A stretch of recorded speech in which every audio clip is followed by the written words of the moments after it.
Today I'm going to be talking about why women are more prone to tear their ACL than men in collegiate basketball. Now, first, by show of hands, who has ever torn their ACL or heard of someone who's torn their ACL? Okay, personally, I've never torn my ACL, but my brother has torn his before. So first, what I'm going to show you is an MRI image of an ACL tear. So you can see inside the circle that there is kind of a thick black smudge right there. That should be a thin black line representing the ACL. You can see in this ACL picture on the MRI that the ACL is frayed and torn into pieces, aka indicating that it is torn. Next up here are a couple photos. So this is Brittany Sykes. She played for Syracuse University. She tore her ACL in a non-contact mechanism in the NCAA tournament. And over here on the right is Nerlens Noel, who played for Kentucky, and he tore his left ACL. So I'm going to go ahead and start talking about some statistics on ACLs. ACLs are a very, very common injury, and they're a devastating injury, especially to basketball players, because they do so much cutting and maneuvering and pivoting all throughout their sport. Now, functional performance is very key in basketball players. They use a lot of core strength and leg strength as well as arm strength, so they're using their entire bodies the entire time. Now, comparing men to women, the sex, the age, and as well as the body mass also has a huge part in playing a predisposing factor in an ACL tear. Also looking at some structures, male versus female. Males tend to be larger than females as well as taller. So they're going to have longer bones, bigger muscles, more structure, as well as more competitive than females. This is a key to making females more prone to ACL tears.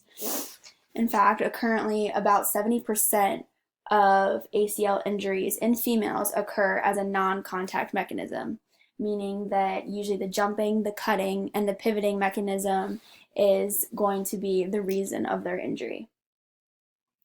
A lot of lateral movement is very, very common in basketball. It's how they move, get around, especially with the plays, and that can also be a really common mechanism.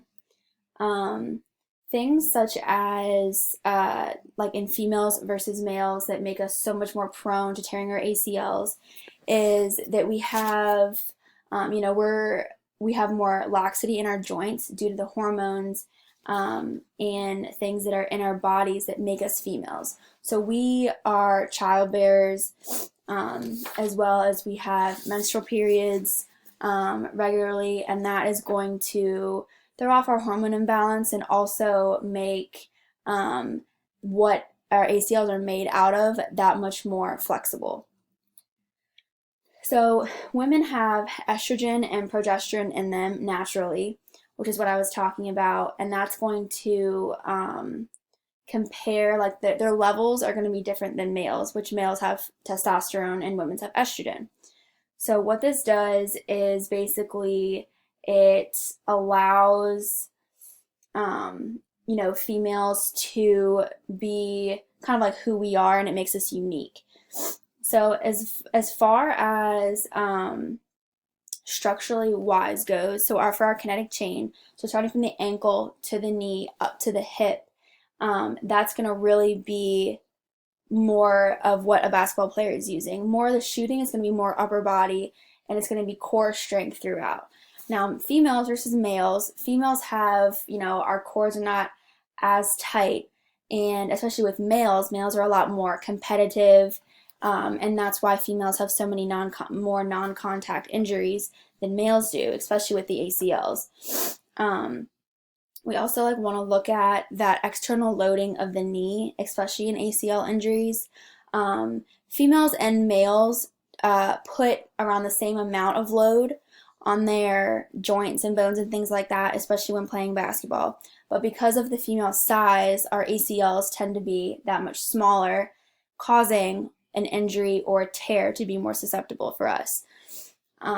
Also, another thing for ladies is because we will eventually bear children, or most of us will, our Q angles are going to be different. So we're going to have such much wider hips. And this is, this allows for our natural birthing process, but also it's going to structurally make us different than males.